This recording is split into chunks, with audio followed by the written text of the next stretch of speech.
I think we're like, yes, we are. When they say no. My friends, we have been the last few weeks going through this book. And today I am super stoked because we've got Andrea and Richard with us to answer questions on this book. Y'all, this is going to be such a good show.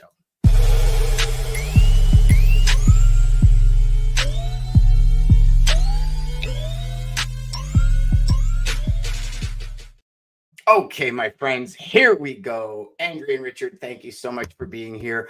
As I was just saying off air, that's why we're running a little late, everybody, because you know me, I just kept rambling about how awesome I love this book. So how are you guys today? We're good. I have to tell you, Dan, I love your beginnings. The intros to your shows are always so cool. I don't know, it's a little intimidating. There's a lot, there's high expectations here. No, you know what? You do awesome every time you're on, Andrea. You know what? I've always found that, so we started off originally with the show where it was just like kind of get talking for a minute or two to bring people in. And then, you know, nobody would come in and we're kind of like, okay, well, where's the hook? So now I'm trying to start it with hooks, but I tend to not think about them. And I use what we talk about before we go live as the hook. So, you know, works well. So I was just saying, actually, let's redo this. Let's do this a different way. Can you guys share with us? So you had Go for No, you created the Go for No movie. What brought about this book? What was kind of some of the influencing factors where you started to look at this book and create the outline that you did and write it in the way you wrote it? Okay, so I'm going to start. Richard can add in. It started with me bitching and complaining that we needed a follow-up to Go for No, which I had been doing for years. And what we had found, Dan, is, you know, we so believe in the Go for No message, which, just for context, is, hey, you have to be willing to hear no. If you want more yeses in your business, you got to hear more no's. And so we are out there teaching people, go for no, hear more no's. And then it's like, what I found was oftentimes I would be compelled to talk about, okay, what do you do when they do say no? Like, what are you supposed to say? How do you handle that emotionally? How do you handle that tactically, strategically? Are there things that you shouldn't do? Are there things that you should do? And so we've been kind of bantering this around with me poking him because he's really the creative genius of the two of us and the writer, the extraordinary writer of the two of us. And so I'm on him. And finally, I don't know why, but last year it was like, okay, let's write it. And he came up with the title When They Say No, which is really, that is the hook. It's what to think, say, and do when you are finally getting all those no's. Yeah, and besides her poking me, which is kind of poking fun at us, but pretty true. You know, we had an experience over the last 20 years where we first wrote Go for No, and then we started speaking about Go for No. And at almost every event that we would speak at, there were two very distinct groups of people who would come up and talk to us afterward. The first group were the people who went, oh, I get it. It's a numbers game. Just go out and hear no. And they would go out and they would increase the number of no's they would hear, and they'd increase their success. Then there was the second group of people, completely different group of people. They would say, oh yeah, I get it. It's a numbers game, but I can't. I'm afraid. I don't even want to hear the word no, because when they say no, I won't know what to say next. And we delayed writing this book 10 years longer than we should have, because we knew that audience was out there. We knew there was a second group of people who wanted more. And, you know, we just, like everything else, you know, just say, hey, you know, 2 months, 6 months, next year. And finally we said, no, the time is now. Wow. You know, so I must be from a third group. Well, Dan,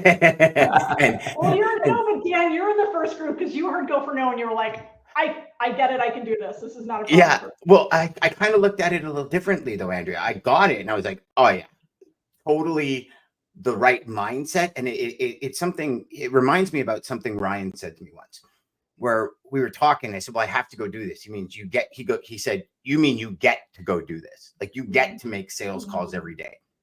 And when I first read Go for No, so for everyone, we are going to do this. And where's my go for no? My go for no might actually, nope. All right. So everyone, we're going to do this. All right. These two plus this are what my challenge is for you to today to go out and buy.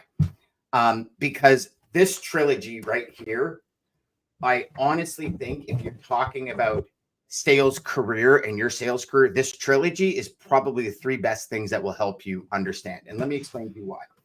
Andrew and Richard, when you guys first introduced me into this Go for No, when I got the concept, I read the book, I loved it. And I said, I need to qualify better. And more importantly, I need to disqualify better. Because if I could disqualify better, I in turn hear more no's, but it's a no that does not impact me in an emotional manner. Does that make sense? Because I took it and I asked the same thing. Okay, I hate hearing no. I'm so passionate about my products and service and what I can do for people.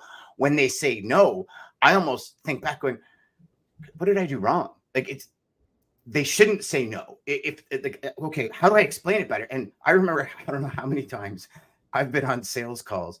I hang up.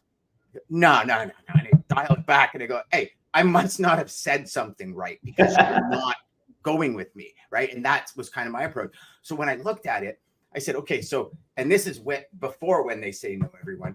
Yeah. So I was like, well, how do I get rid of that? Because I took it so personally, like unbelievably personally, where I would be destroyed at the end of some days because I didn't get one yes.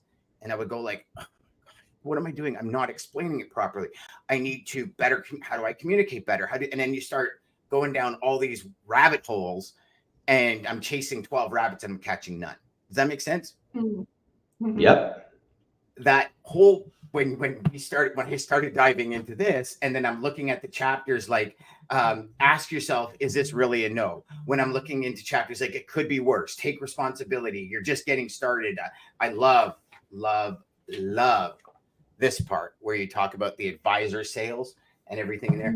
So I found this book met the mindset that I originally had with this book. So you guys did a fantastic job connecting these two, I have to tell you.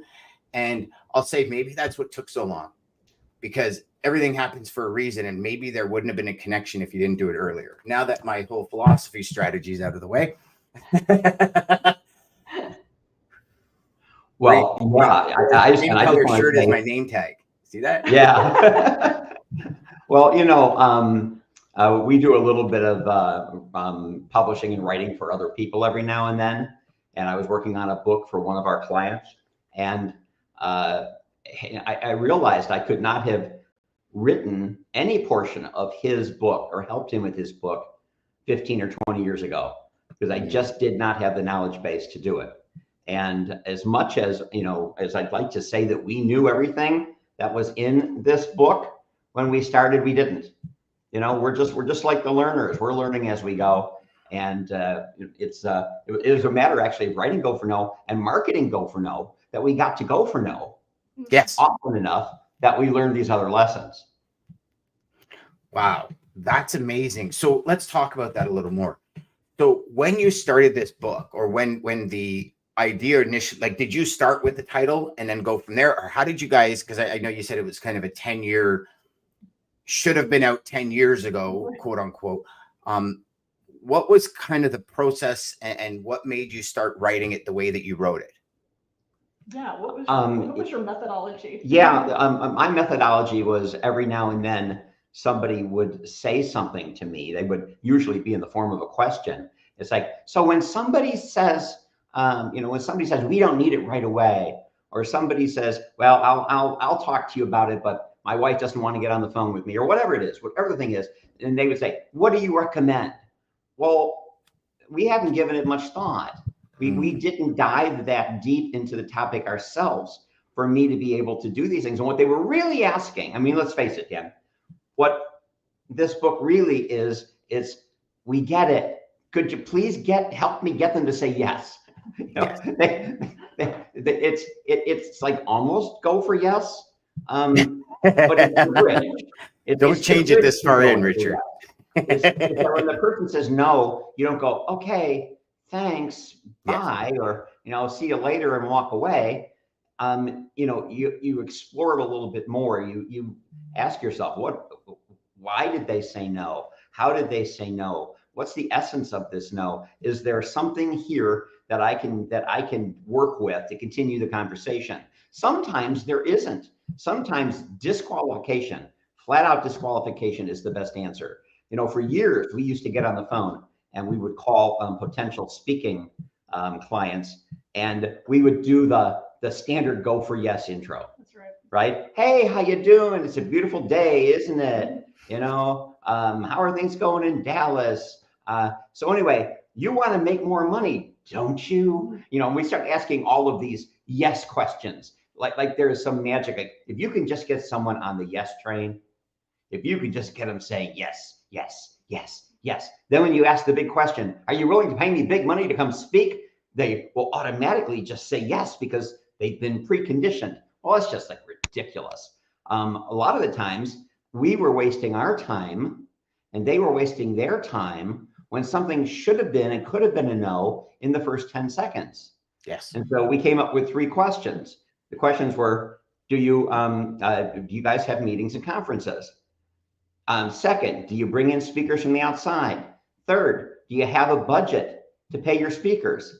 If the answers are no, we don't have to go on and continue on for the next 5 minutes with pleasantries. We've just saved everybody time. So we started inverting the process to say, can we get the real no's up front? Can we get the disqualification no's as early as possible? And that was a big change for us. In other cases, though, there's other things to work with.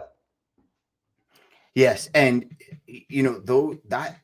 I believe that process specifically, and I'm a little bit biased to my industry because I've been in it for 30 years, and I'm sure the same thing with you guys.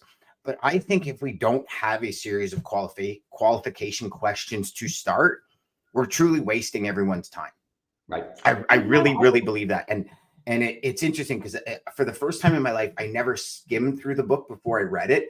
And then when I came to Andrea's 3 questions that you talk about, that she came up with, where it's one builds on the other, builds on the other, builds on the other. If there's an answer yet to yes to all 3, there's a mutual similarity. There's a congruence between the Go for No company and this company.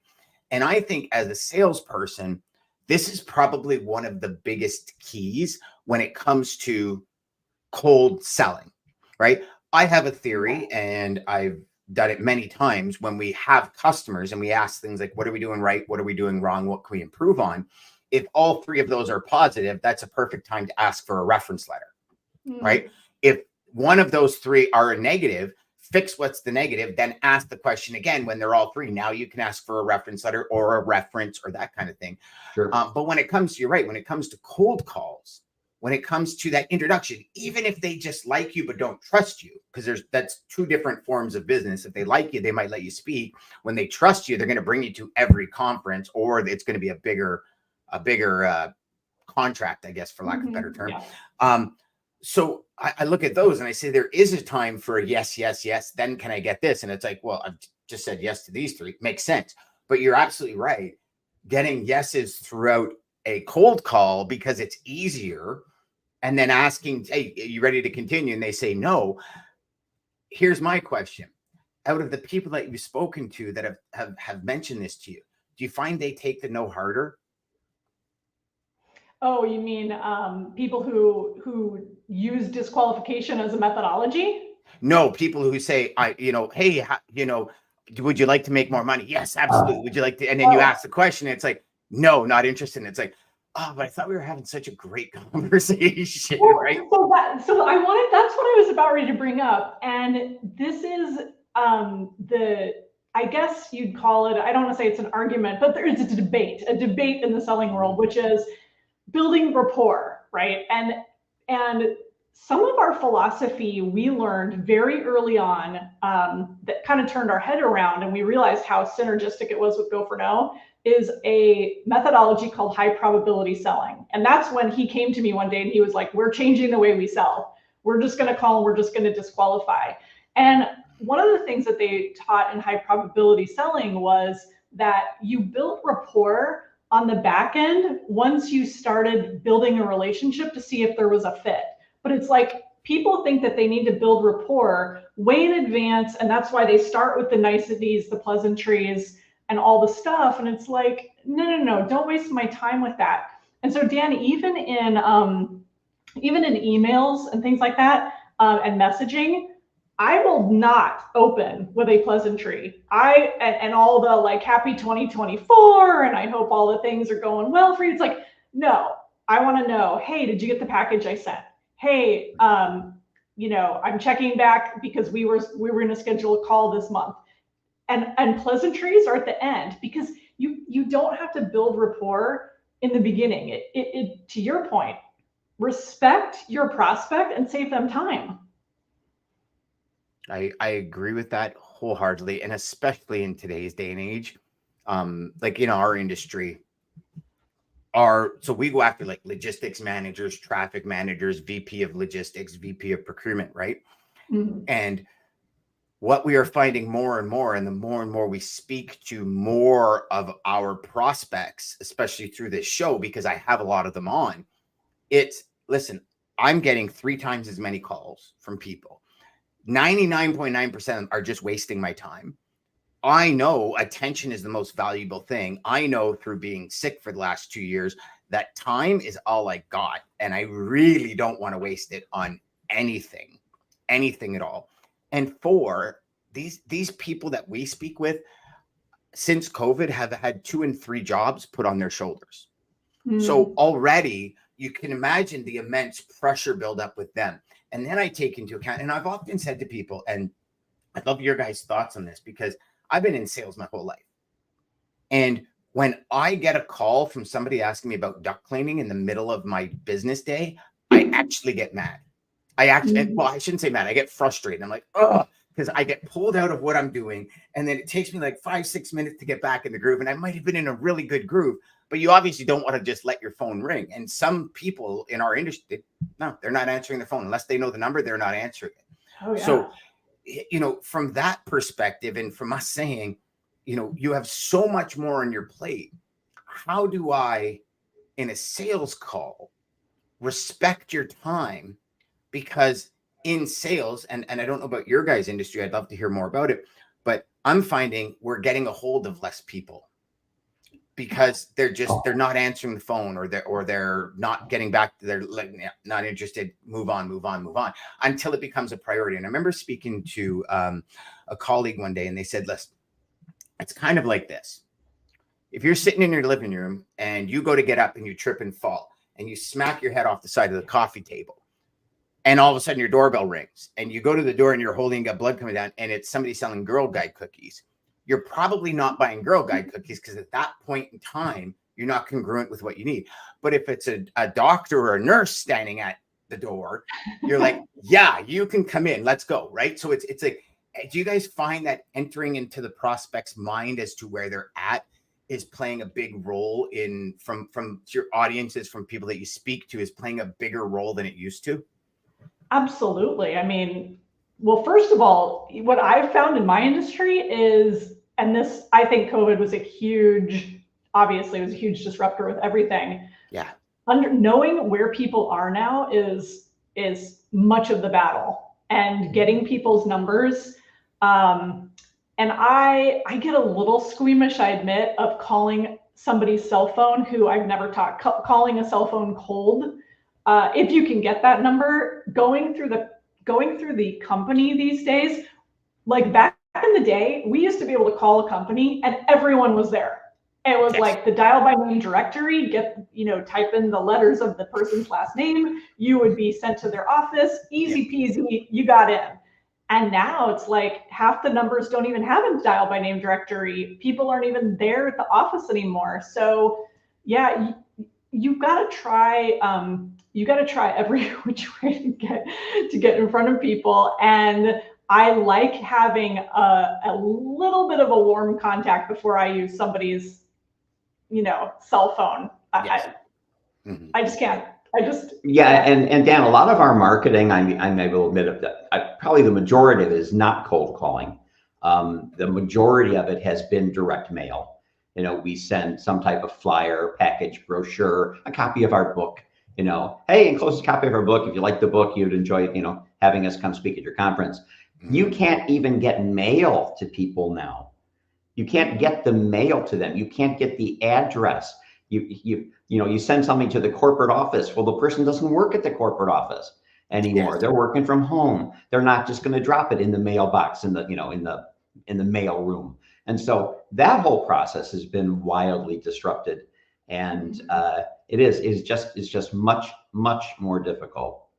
So if you don't mind me asking then, because I think this will really help everybody watching and listening, what is your process now of trying to get a hold of people? Like what are you guys doing that you didn't do before that you're finding works? Yeah, so a lot more research, but the good news is there's a lot more tools. So, I mean, we utilize, back in the day, there was a system called Hoovers, which was kind of like I think it was like the Dun and Bradstreet type thing. And now, you know, you have tools like Rocket Reach.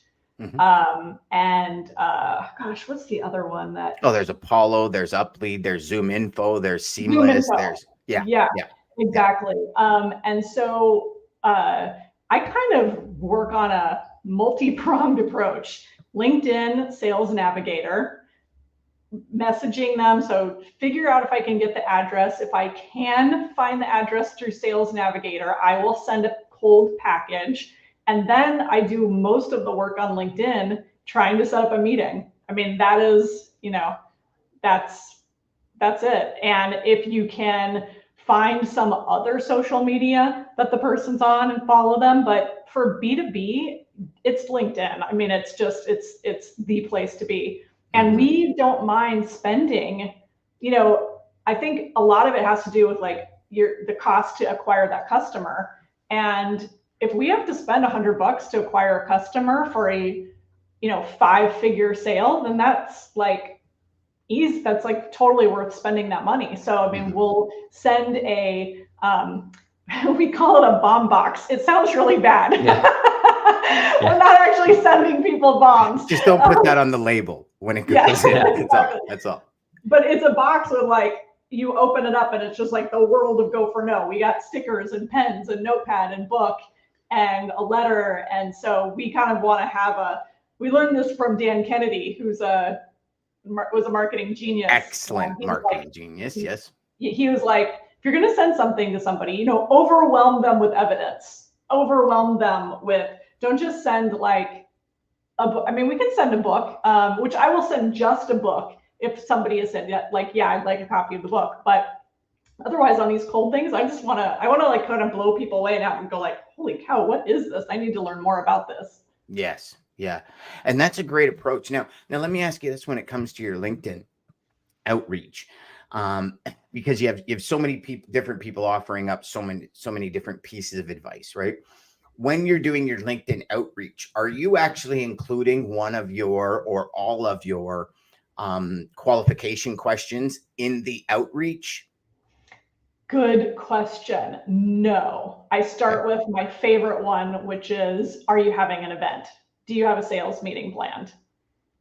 Okay, so you do start with one qualification question because obviously if you know that, but I mean, I only do the one. I only do the one question. Yeah. Yep. I focus on that. I have one kind of benefit statement, and then my next question is, I like either. Well, I ask if we can set up a meeting to discuss, and then I kind of take them off the hook and say, also happy to send you information as well.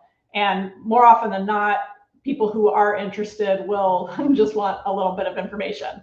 But then they go on the special list, which is, okay, we've got a dialogue going. And guess what? Once I get that, I'm never giving up on you, ever. So you got a little bit of the Bob Bird, give them a backdoor in there.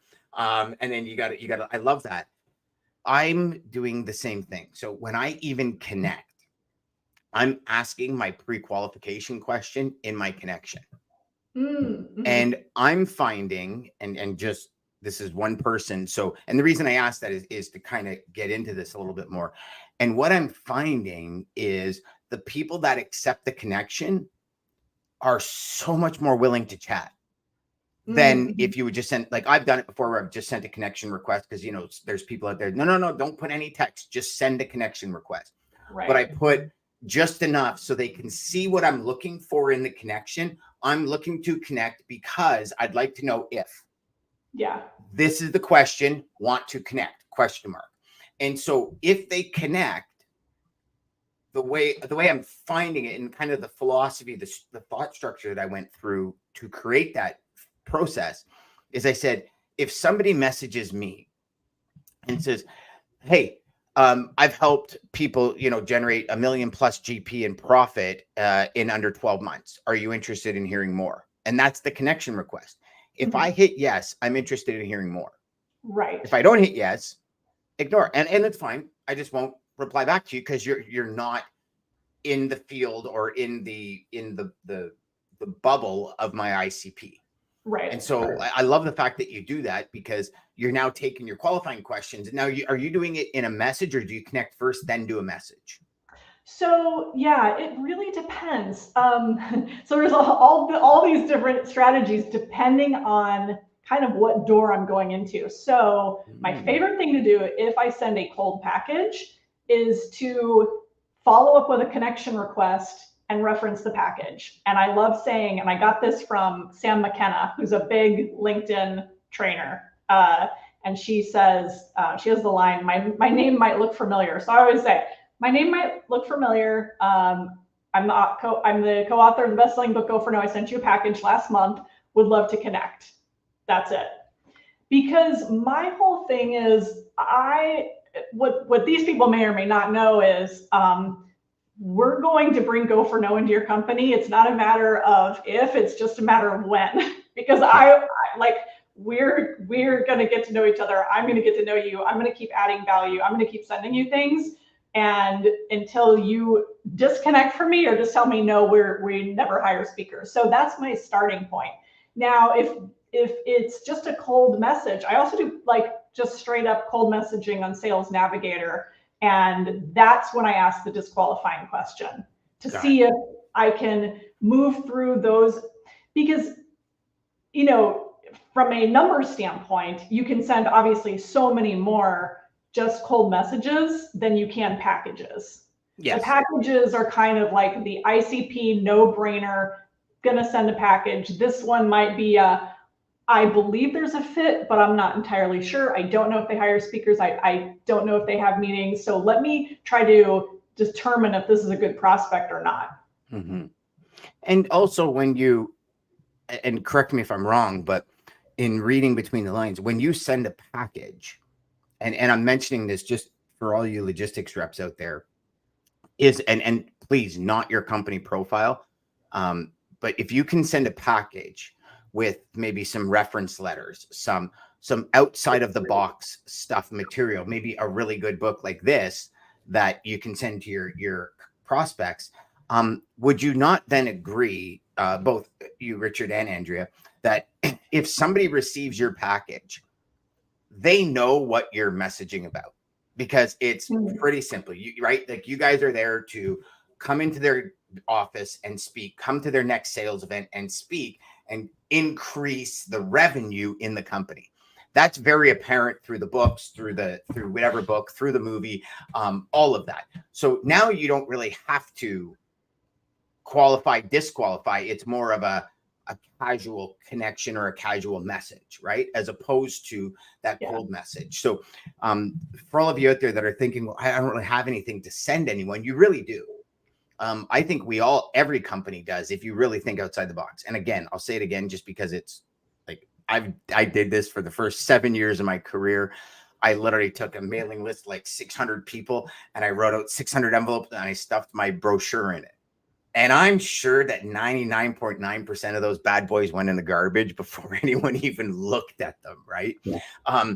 So it's just, so yeah, okay. And I know we're already 30 minutes in. Are you guys okay if I ask you a few from timing perspective? If I sure. Book? Okay. Because I want to make sure that we really get to it. So first things first, for anyone that hasn't gone through this book, The reason I asked you guys about the formatting of it is because it's one of the best formats I've ever seen. You have your title, take responsibility. When they say no, take responsibility. And literally it's one page right to the point about what we need to do in order to change this. And then at the end, it's the key takeaway. And then the next one, it could be worse, is a page and a half with a key takeaway. So for me, if you're skimming this book, you can go right to the piece that really impacts or what's impacting you today and almost use it more as a guide than a front to cover read. Was that one of the thoughts you went through when you created it? Yeah, well, that's what, when we were writing it, we were kind of trying to determine what the actual format would be. And we just kept coming up with, okay, this idea and this idea. And we were brainstorming all of the things that we had heard over the years of issues that people had. Like some of it was actually kind of reverse engineering. So like one issue we hear all the time is, how do I, if I'm really down, if I'm really depressed, I'm reeling, I got a bad no, or I'm getting a bunch of no's and I'm just out of sorts. So we reverse engineered that and we were like, okay, that is, you need to change your state. So that ended up being one of our topics, was physically change your state. So if you're getting a lot of no's or whatever, get up off of your desk, go take a walk, go listen to some great music. So we kind of reverse engineered those. And once we came up with all the topics and we realized how many we had, then we had the idea, okay, let's do a little summation takeaway for everybody. And then it really became obvious. It was like, and that's how we ended up with the subtitle. We were like, this is a guide.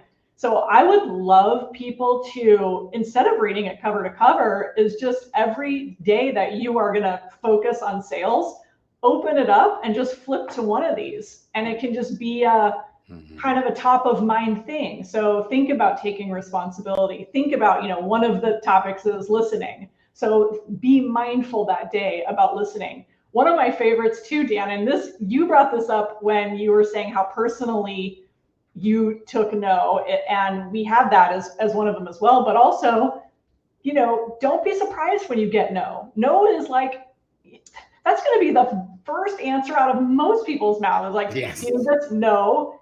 Hey, do you need help with your logistics services? No, we absolutely have that covered. Don't worry about it. We have it covered. Do you really? Probably. There's probably issues. And it's just timing, or it's the person, it's a huge issue and it's so frustrating and daunting. They don't even want to deal with it right now. Yes. They don't want to think about it. And so that one, and this was Rich's that you came up with. It was, don't be surprised. And then the next one, the counter to that is, and do be surprised. Yeah. So, yes. and do be surprised. And that one, that's the one that I was thinking about for you, which is, now, wait a minute. I know I can solve your problem. I know I can do a good job for you. I am surprised. Yeah. And one of ours was celebrate. And you never know where the impetus for an idea is going to come from. But years ago, we were in Mexico and at a resort, and they had a timeshare presentation. And so, you got the free gift or whatever it was. So we went and we saw that every time somebody signed up for the timeshare, the guy would go over and ring this bell. Bing, bing, bing, bing, bing, bing. And I'm thinking, oh, they're celebrating yes. And then I thought, what if people started celebrating no? What if every time you heard the word no, you celebrated? And when you heard the word yes, you just chill a little bit. Because what would happen is yes would stop being so powerful in your life and no would stop being so draining. What if you reverse your own reaction? What if you got the yes and you go, okay, let's make another call. And you got a no and you went like, all right. And I'll just tell you one very, very quick thing here. Years ago, I'm going back almost 20 years now, when we first started our business. We had a client we were chasing. It was a very, very lucrative deal. The phone rang. Andrea got the call and she says, I can hear her. She's like, oh, okay, yeah, great. Well, thank you. Keep us in mind for next year, right? And she hung up the phone and our desks were like opposite each other. And we spun around in our chairs and we high-fived each other and went back to work. So celebrating the no's is how you change your attitude about hearing the word no. It's this toxic reaction. So that's just an example of where an idea came from for the book. is we just said, okay, we just kept making notes. It was on a napkin if we had to, just keep making notes and throwing them in a box. And then eventually we had enough stuff for the book. That is awesome. Awesome. I love that. So I'm going to go through a few of these, and probably a little selfishly, because obviously I'm attracted to ones that are definitive to my brain. One of the most powerful, can I call it a chapter or idea? Idea. You may have overdone the passion. I think I read this 12 times, maybe even 15, because I'm like, how can I overdo the passion? And then I start thinking about how many eyes I've seen glaze over when I get really going. And I'm like, okay, I've obviously lost that person. And we'll be sitting at a boardroom table, executives. And I'm like, and I'm like the Tasmanian devil going round and round because I'm so passionate about what I do. And then you kind of look up and you've lost everyone. So above and beyond the book, how did this get put in? What was kind of the aha moments for you? Yeah, that's one of because your I see you guys just as passionate. I mean, you have to be passionate about what you do to write 2 books, to do a movie, to drive cross-country filming people. And then I've edited movies before. It's not a short-term task. Like, it's long and everything has to flow. And there's so much thought that goes into energy. And so what brought this piece into the book? Well, for me, I think it's how passion can so easily come off as desperation. A lot of times, see, I'm a more analytical type. There are some people who are just all, it's all bravado, it's all enthusiasm. I want to be sold to like a lawyer, making his case. I want you to give me proof. If A equals B and B equals C, then A equals C. I want you to lay it out in logical terms. The people who are selling with passion, that are, like, this is the greatest product that's ever existed. Look what it'll do to your floors. And you feel like you're watching a TV commercial, and all I can do is be repelled by it and think, come on, enough already. Especially when that passion's in person and people are like, metaphorically, but actually leaning in with their passion, where they're like, right on you. All you can do is retreat. All you can do is lean back. I want to be drawn in. And so because I tend to think in a more analytical manner, and it's one of the things that people say about, when I speak on stage, you're like, you're not a barnstormer, are you? No, I am not a barnstormer, because I'm not here to, it gets you excited for an hour and then have you forget. I want to tell you stories and give you information that you can't forget. And that tends to almost always be something that's got less passion in it, right? More logic, less passion. So that's really where that came from. I love that. And I love the fact, I mean, you mentioned it in a chapter as well, but I love the fact that, well, again, passion can be seen as desperation. I never once, until I read this chapter, this part of the book, where it really gets you thinking. It gets you thinking, did I sound desperate when I was trying to be passionate? Or did I sound desperate, whereas Russell Brunson says you have technobabble, right? We all have technobabble in our industry. And it's been something that I've been trying so hard to overcome, because I'm a tech geek. And I love, Richard, I'm like you, I love getting into the nitty gritty and how does this equation add up? And then I start coming up with adjectives for it, and, and all these different things. And I find it's just, I blow way over people's heads, and it's nothing against them. It's just what it is. So I love that you had that. The next one that I want to talk to you guys about is it could be worse. And I think this being in the front of the book, the part of the book, I mean, we're only on page 25 here. So many salespeople think the worst thing a prospect can say is no. It's not. What is? The worst is, let me think about it. Why? Because that 5-letter phrase poses these problems. And this is where I'm reading and I'm like, wow. And this is so it deludes us into believing we're making progress when we're actually not. I can't tell you how many times I've quoted out customers we've had come to, all right, perfect. You know what? It all works. Let me think about it. Okay, awesome. I hang up the phone and go, man, I got that one. That, like, next week we're gonna be doing business. That person, Yeah. we're and like 6 months later, it's like 0 dark 30. They're off chasing Osama bin Laden in the dark somewhere, and I can't find them. And I'm like, what the heck's happened? What happened? Like, I'm thinking, is this person okay? Was there a death in the family? Whatever. And it was a way to just get me off the phone and be like, all right, now I got your number. I'm never answering. So for me, that was crazy. And then it is often a no in disguise. The prospect isn't really thinking about it. It's just their way of saying no without conflict. And I think as we get further and further down the rabbit hole, we realize less and less people want conflict in their life. And here's like where my brain goes. And I'd love for you guys to either put me in line or let's dive into the sandbox here a little bit more. Like, to me, conflict is not saying no. Conflict is you have a product or service, doesn't match where I'm at. We're not congruent at this point in time. Thank you very much. Try me back in a few months. Maybe my goals, objectives, mandates, whatever you want to call it, have changed. Whereas other people think it's easier just to, oh, let me think about it. Oh, you know what? Okay, send me some rates, like in our industry, right?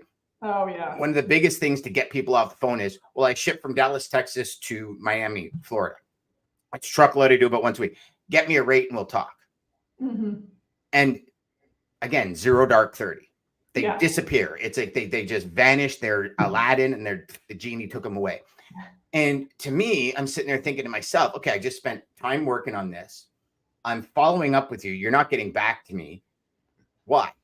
Right. And then you go into number 3. Let me think about it. Makes it more challenging to discover the hidden objective, AKA the truth. And I think that's the banger of it all.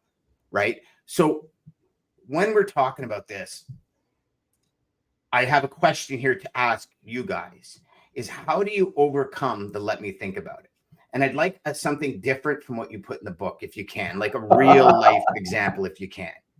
Okay. Right. Well, let me just say the first thing is that the model that we talk about in the front of the book, the different selling styles. Yes. And this is where, Richard and I are not, I think by our nature, we're more retriever-like. And by that, I mean, we tend to want to be the friend selling style. We're not order takers per se, but like most of the friend selling styles, we're aspiring to be the lion-like salesperson. The shark salesperson, when they hear, let me think about it, and this is where it's difficult to get yourself out of your friend-like comfort zone. Mm-hmm. So the friend in this instance is like, yes, I would want to think about it if it was me, right? It's that empathy. And so you're telling me you want to think about it, so I'm going to let you. Now, if you were coming from the shark perspective is, you want to think about it? Fantastic. Let's think about it together. Let's talk me through it. What are you thinking about? And that is where the conflict comes up, right? So you either have to have the courage to say, what do you want to think about? What's your biggest concern? And this is why, and this is not in the book, to your point, and this is something that I have learned more recently. I knew there was more gold that you guys weren't giving us. More gold about go for no. And that is to go for no to the problem and not so much to the solution. So when we're going for no from a solution standpoint, it's like, let's try to sell the solution. But maybe if you could ask a couple questions and point out the issues to your customer.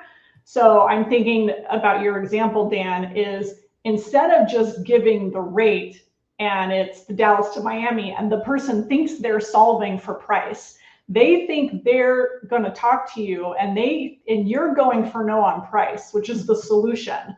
But instead, what is the problem that you want to solve to help them go from Dallas to Miami? That's not necessarily rooted in that. And can you go for no to that problem so that you don't end up with the let me think about it? But I will tell you this in all honesty, the best thing that I have done, and we definitely get let me think about it. Our let me think about it. We really have no choice, and the reason is because we well, actually, we're not the only people with competitors, but usually they're honest with us, and it's not that they're thinking about us versus nothing. They're thinking about us against a bunch of other people. Yeah. And so we basically, yeah, they are thinking about it. They are legit thinking about it, and it's not a question of, hey, we may not have a sales meeting, we may not hire a speaker at all. It's we're looking at the collection, we're looking at we have a committee, and the best thing that we have learned to do is to just say, well, is there any question that maybe we haven't answered? Is there anything that you think might come up in your discussion? We're happy to answer that for you now. Usually there's not, and then we just let it go. That's great. And I also think, I mean, do you guys also add in, or maybe ask the questions is a better way to phrase it, about, okay, so how does your committee make a decision? Right. So you start analyzing how their decision is made. And I've found when especially in logistics, when we do that, it's like, okay, well, how are you presently making those decisions to bring in a new service provider? Well, we're doing it based on this, and this. Okay. You know, I never actually covered this part of it in what we talked about. So here's this part of it. So you have, for lack of a better term, more ammunition when that person's making a decision, right? Are you guys using that philosophy as well when they're saying, let's think about it? Okay, what is that decision-making process? Yeah, I mean, a bit, you know, I think one of the other big ones is we know that one of the questions we ask is, who have you hired in the past? You know, that gives us a good idea of kind of the goals that they're going after.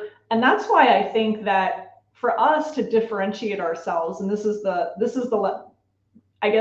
thing that we add into the let me think about it, is we kind of go for no again to the problem. So it's like, we just reiterate, if you want a speaker who will solve, your people are struggling with fear of rejection, they're coming up against a lot of no's, they've got this going on. If that's the problem that you want to solve, then we are the ideal speakers for you. Yeah, and I think that's the big difference, Dan, is that, and I will admit that, I mean, you know, the type of sales that you are involved in is a longer sales cycle. It is more complex. There's a lot of working parts there. And you know, in our particular case, we have never been with a client and they said, well, we're thinking of, you know, we're looking for the $500,000 to bring Tony Robbins in, or we're thinking about hiring you.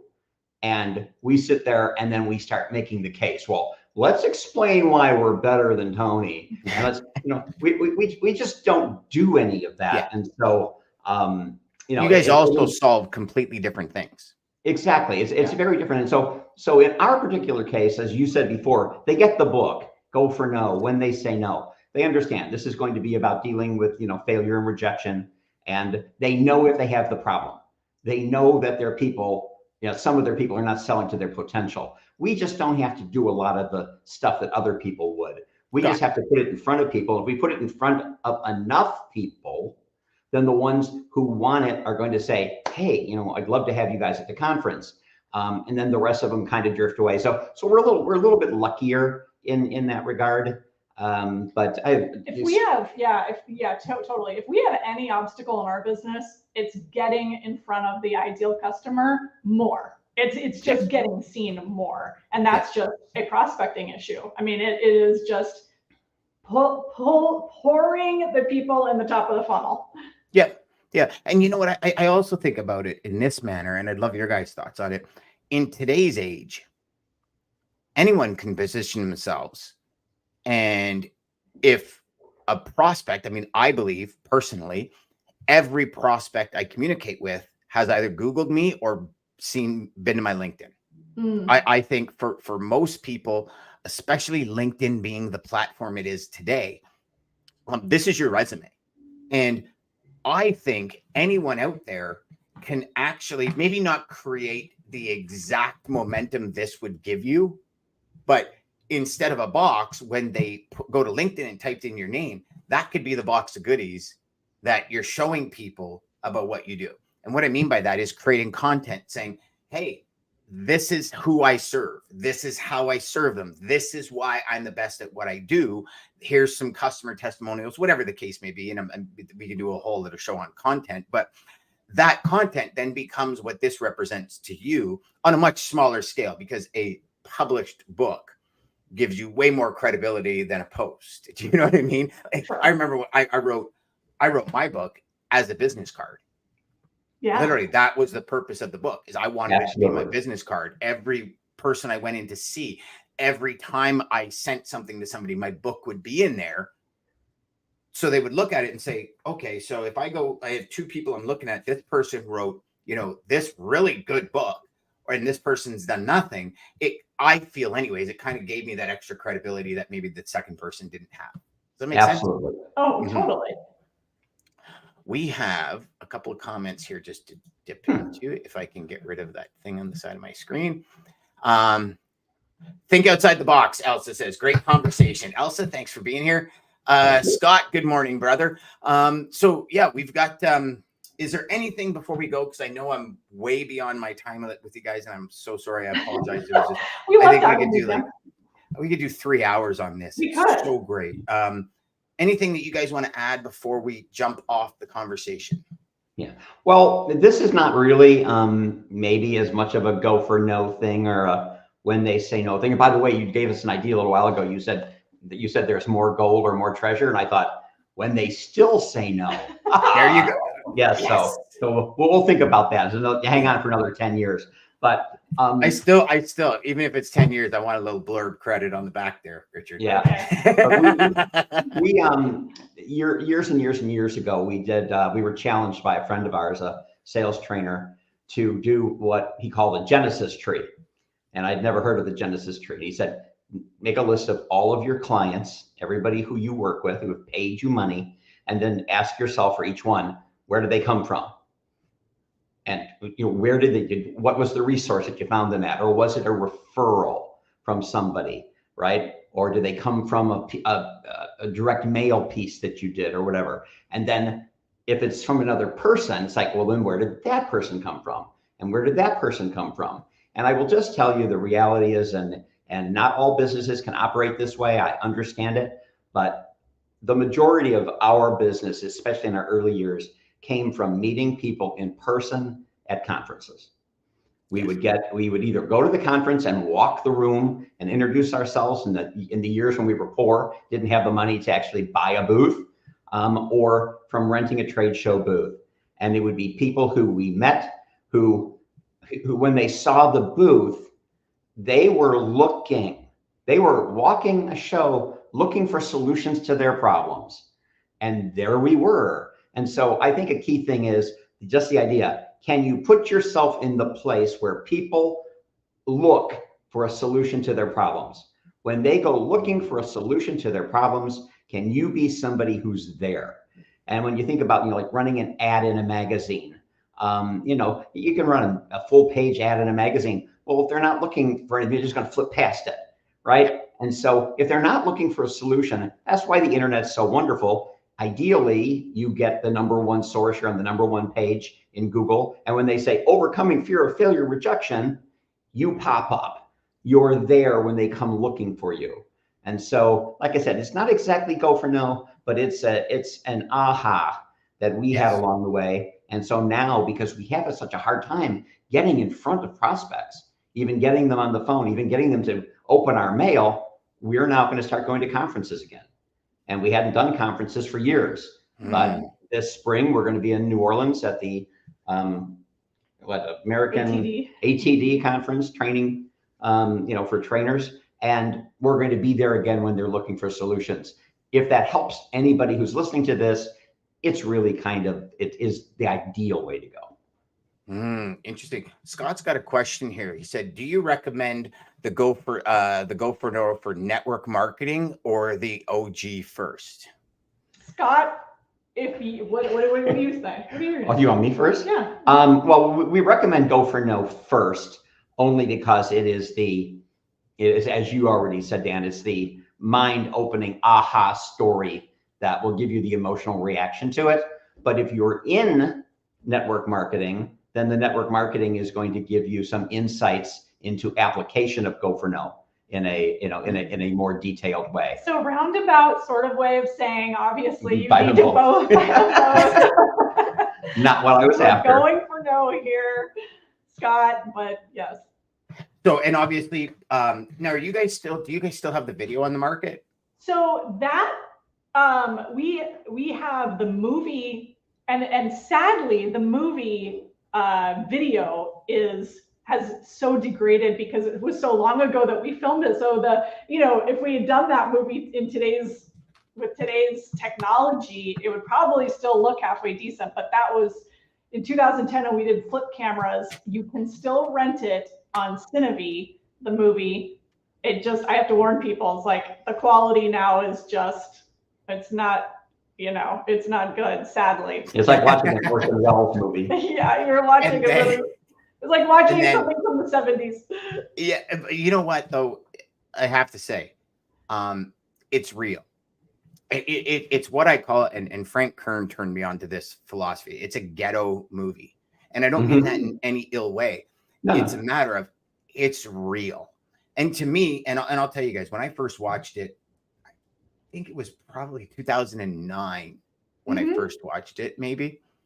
Yeah. Probably somewhere around there, maybe 2010. And I remember it was real. Like it feels more real than like a documentary because it doesn't have the fancy editing.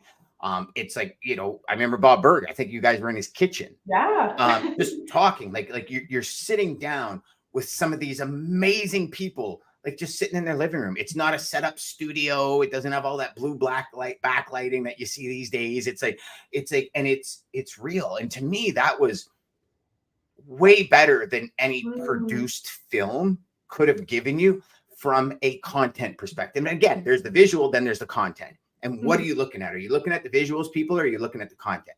Go for the content every time. Who cares how it's filmed? But if you can't, definitely grab a hold of that. And then obviously, would you guys prefer Amazon to shout out for these or go to your website? Amazon. Easy. Amazon. Make sure you leave a damn review, all. Do you guys have anything else that I missed in today? I mean, I know I missed a million things, but anything else off the top of your heads before we get moving on? Dan, we just always have so much fun. Our conversations are so much fun, and I just want to apologize for the viewers because we do tend to jump all around. That is how, when Dan and I have conversations off camera, we're so frenetic. We're jumping from topic to topic and we talk forever. So thank you for hanging in with us. And I just want to say, the bottom line is that I think what I see with people that struggle with Go for No and dealing with when they do say no and all of this, you just got to get into action. You've got to, Scott, that's a great idea. It's do Audible. Yeah. You just got to get into He said, action. I'll just get both. Yeah. And the more action that you get into, the more the fear, the hesitation, the more you learn. I mean, that's what I love about sales is I love the challenge. I just love the challenge of, okay, this message is working. This is getting people interested. How can I do this? How can I stay persistent? What can I reach out? What can I offer of value next to stay on this person's radar? And so but that just requires that you get into action. Yeah, and I'll just say, because you complimented us on the movie, there's so much that we never get to tell anybody. For that movie, Jack Canfield turned us down 5 times before he finally said yes.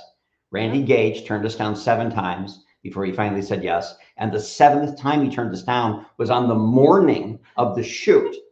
At the last minute, he goes, I decided I don't want to do this. Yeah. And we're like, that's not like Randy at all. I'm chasing him down the thing at the National Speakers Association, and he's like, you don't want me in your movie. And I'm like, he goes, I don't really agree with your philosophy. I'm like, that's exactly why you need to be in our movie. Come on. Right. And so anybody who thinks that, that success is easy anywhere, it just isn't, you got to work for it. And in the end, you can be pretty proud of the fact that you did work for it. Yeah. Well, I mean, I think you guys addressed that right at the beginning of the movie when you're in the car with the camcorder, like filming the road trip. And it's like, guys, this is not just, if you look at The Secret or any of these movies, like it isn't everybody's in one place at one time, fly everybody in, have the same background, all, you know what I mean? This is the real deal, grinding the Marines, digging the ditches on the front lines for your mission, for what you believe in, to bring stuff like this. And I just realized I actually pulled out this whole time. I've been holding the movie in my hand. This is your training program. I don't know if you guys realized it, but I just realized it when you said, "Oh yeah, Dan, the movie." And I'm looking, I'm like, "Oh crap, yeah." I actually pulled out the training program, not the movie. But I think when you're on your mission to create something like this for the world, to better the world, I think if you don't hit obstacles, you're doing something wrong. Personally, yeah. True. So I love that. Thank you so much it just told me Instagram shut us off now. We've been on too long. Sorry, Insta. Thank you so much, guys. Love it. Appreciate it. Thank you for your time. For everybody watching and listening, make sure you head over to Audible or Amazon, pick up Go for No. The yes is a destination. No is how you get there. And then pick up When They Say No. Two amazing books. You can always reach out to both Andrea or Richard on LinkedIn. Andrea's on the show quite often. Hopefully Richard will start jumping on when Andrea comes on now. And for all of you watching and listening, go out there and make every call educational. And you, my friends, crush your sales.